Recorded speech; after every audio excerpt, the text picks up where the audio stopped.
नमस्कार, मैं डॉक्टर दीपा तलरेजा, मातृत्व फर्टिलिटी क्लिनिक जयपुर से। आज हम बात करेंगे AMH टेस्ट के बारे में। AMH टेस्ट क्या होता है? आप में से कई लोग जिन्होंने कभी फर्टिलिटी क्लिनिक को विजिट किया होगा तो कईयों बार ये टेस्ट सुना होगा AMH। तो मैं आज आपको बताऊंगी कि एक्चुअली AMH टेस्ट क्या होता है। AMH जैसा कि इसका नाम बताता है, एंटी मुलेरियन हार्मोन। ये बेसिकली एक हार्मोन होता है जो ओवरीज की सेल्स के द्वारा सिक्रेट किया जाता है।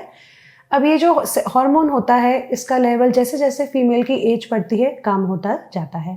तो इसीलिए जो इस हार्मोन का मेन जो रोल होता है फर्टिलिटी क्लिनिक में, इसको जो टेस्ट कराया जाता है उसके पीछे डॉक्टर का ये उद्देश्य होता है, क्योंकि ये जो हार्मोन का लेवल है ये फीमेल के रिप्रोडक्टिव पोटेंशियल को बताता है, ये उसके ओवेरियन रिजर्व को बताता है। अब ये ओवेरियन रिजर्व क्या होता है?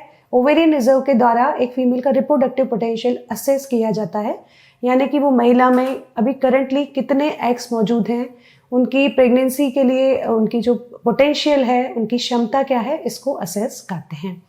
तो ये टेस्ट कैसे किया जाता है? ये एक ब्लड टेस्ट होता है और इसे करने के लिए, जैसे आपने कई बार सुना होगा, फर्टिलिटी क्लिनिक में कुछ हार्मोन्स होते हैं जो कुछ पर्टिकुलर डे पे कराए जाते हैं, जैसे कि सेकेंड या थर्ड डे ऑफ साइकिल पे कराए जाते हैं। Irrespective of that, AMH test को आप मेंस्ट्रुअल साइकिल के किसी भी फेज में करा सकते हैं, तो ये भी इसका एक एडवांटेज होता है। अगर हम लेवल्स की बात करें तो 2 to 4 नैनोग्राम पर ml ये इसकी एक नॉर्मल रेंज होती है।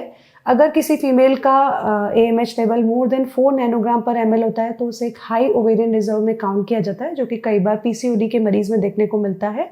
अगर ये लेवल 1 to 2 नैनोग्राम पर ml के बीच में है तब हम इसे बॉर्डर लाइन कहते हैं, और अगर लेस देन 1 नैनोग्राम पर ml इसका लेवल है तो इसे लो AMH कहा जाता है, जो कि एक पुअर ओवेरियन रिजर्व को इंडिकेट करता है।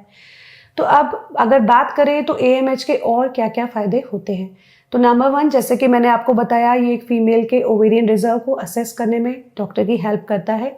सेकंड, जब कभी ट्रीटमेंट प्लान किया जाता है, स्पेशली जब IVF का ट्रीटमेंट किया जाता है, तब जो इंपॉर्टेंट इन्वेस्टिगेशंस होते हैं उसमें AMH टेस्ट एक इंपॉर्टेंट रोल रखता है, क्योंकि ना तो ये केवल महिला का ओवेरियन रिजर्व बताता है, बल्कि डॉक्टर को जो ट्रीटमेंट प्लान है, जो इंजेक्शंस दिए जाते हैं, उनका डोज डिसाइड करने में भी हेल्प करता है। थर्ड, जो इसका इम्प्लीकेशन होता है वो कुछ कंडीशंस को डायग्नोज करने में भी किया जाता है, जैसे कि मैंने बताया पॉलीसिस्टिक ओवेरियन डिसीज, उसमें भी इसका रोल होता है।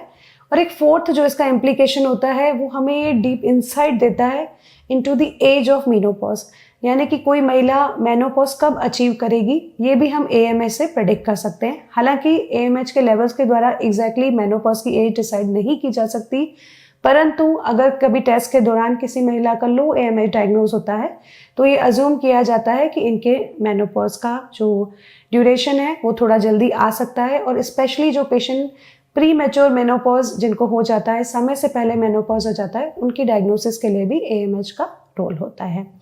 अब ये तो बात हो गई AMH टेस्ट के बारे में। मैं आपको कुछ बातें बताना चाहती हूँ, कुछ इंपॉर्टेंट पॉइंट्स बताने चाहती हूँ। नंबर 1, AMH एग के नंबर को बताता है, यानी कि क्वांटिटी को इंडिकेट कराता है, परंतु ये क्वालिटी का मार्कर नहीं होता है। तो अगर किसी महिला का AMH कम है तो उन्हें यह बिल्कुल घबराने की ज़रूरत नहीं है कि उनकी एग की क्वालिटी भी खराब हो गई, ये सिर्फ एक क्वांटिटेटिव मेजर है।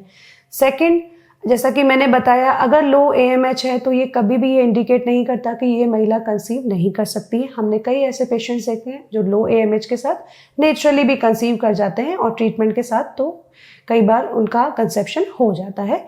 तो इसीलिए अगर आपका AMH लेवल लो कैटेगरी में आता है तो आपको घबराने की ज़रूरत नहीं है, परंतु ये डॉक्टर के लिए जानना इसीलिए ज़रूरी होता है क्योंकि कई बार हमारे पास कुछ ऐसे पेशेंट्स आते हैं जो ये जानना चाहते हैं कि डॉक्टर, मेरे पास अगर मैं अपनी फर्टिलिटी को, अपनी फैमिली प्लानिंग को डिले करना चाहती हूँ तो मेरे पास कितना समय है। तो उसमें जब हम उनका असेसमेंट करते हैं तो AMH एक इम्पॉर्टेंट मार्कर होता है, क्योंकि ओवेरियन रिजर्व एक बहुत इंपॉर्टेंट पैरामीटर होता है ये डिसाइड करने के लिए कि एक फीमेल के लिए उनके रिप्रोडक्टिव स्पैन को वो कितना डिले कर सकते हैं। तो आज के बाद, इस वीडियो को देखने के बाद, मैं ये उम्मीद करती हूँ कि अगर कभी भी आप इस टर्मिनोलॉजी से परिचित होते हैं AMH से, तो आप ये समझ जाएंगे कि ये टेस्ट क्या होता है और इसका क्या इंपॉर्टेंस होता है। Thank you.